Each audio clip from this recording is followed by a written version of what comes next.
బరువు ఎక్కువయ్యి అవకాశం కోల్పోవడం అన్నటువంటిది ఇప్పుడే కాదు, గతంలో కూడా కొంతమందికి జరిగింది. ఎస్పెషల్లీ వినేష్ ఇంతకుముందు కూడా అట్లాగే జరిగింది. అయితే ఆవిడ దురదృష్టవంతురాలు అన్నటువంటి పరిస్థితి గతంలో. వినేష్కి ఇది తొలి ఒలింపిక్స్ కాదు, ఇప్పటికి 2 సార్లు వెళ్ళి టోక్యోలో ఆమె ప్రదర్శన గొప్పగా ఏం లేదు. క్వార్టర్స్లో ఓడి ఇంటి ముఖం పడితే 2016లో మాత్రం క్వార్టర్ ఫైనల్లో వినేష్కి తీవ్ర గాయమైంది. మోకాలు మెలుగుపడి లేచి నిలబడలేని స్థితికి చేరుకుని ఆగిపోయింది.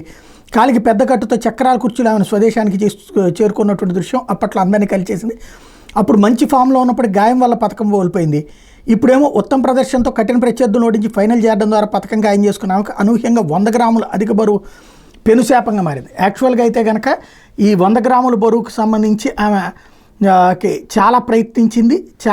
ఏది తగ్గించుకోవడానికి ప్రయత్నించడమే కాదు, వాస్తవంగా అథ్లెట్లు శారీరకంగా పరస్పరం తలపడే boxing, wrestling, judo, karate, kick boxing, mixed martial arts తదితర క్రీడల్లో ఖచ్చితంగా వేరువేరు బరువుల విభాగాలు ఉంటాయి. ఒక బరువు విభాగంలో ఉన్న అథ్లెట్లు అందరూ ఒకరితో మరొకరు తలపడతారు. ఉదాహరణకు 53 కిలోల విభాగంలో ఉన్న వాళ్ళు 50 కేజీల విభాగంలో వాళ్ళతో తలపడేందుకు అవకాశం లేదు.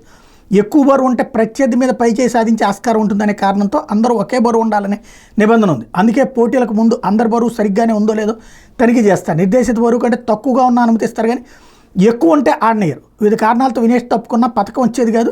తొలి రోజు పోటీల సమయంలో గాయంతో వినేష్ దూరం అయితే అప్పటి ప్రదర్శన బట్టి పథకం దక్కేది. కానీ పోటీలు పూర్తయిన తర్వాత గాయం బారిన పడ్డా ఖచ్చితంగా బరువు చూస్తారు. ఇక ఫైనల్ జరిగింది కాబట్టి అనర్హులుగా తేలితే కనీసం రజితమైన దక్కాలి కదా అంటే నిబంధనల ప్రకారం కుదరదు. పోటీల తొలి లేదా రెండో రోజైనా అధిక బరువుతో ఉండే అథ్లెట్లను పోటీ నుంచి తప్పించి వాళ్ళకి చివరి స్థానాన్ని కేటాయిస్తారు.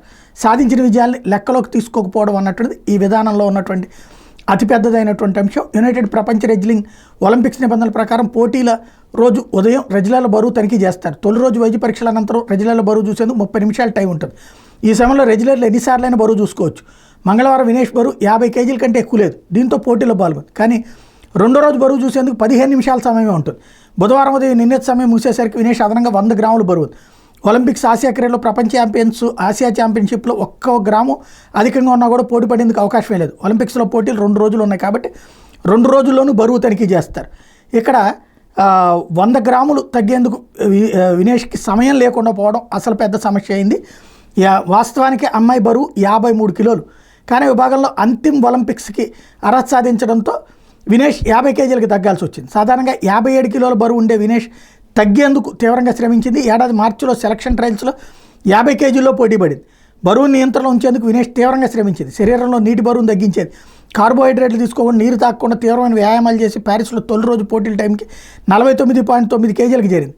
కానీ శక్తి కోసం తీసుకున్న స్వల్ప ఆహారం, డీహైడ్రేషన్ రాకుండా ఉండేందుకు తగిన కాస్త నీరు కారణంతో ఆమె బరువు పెరిగింది.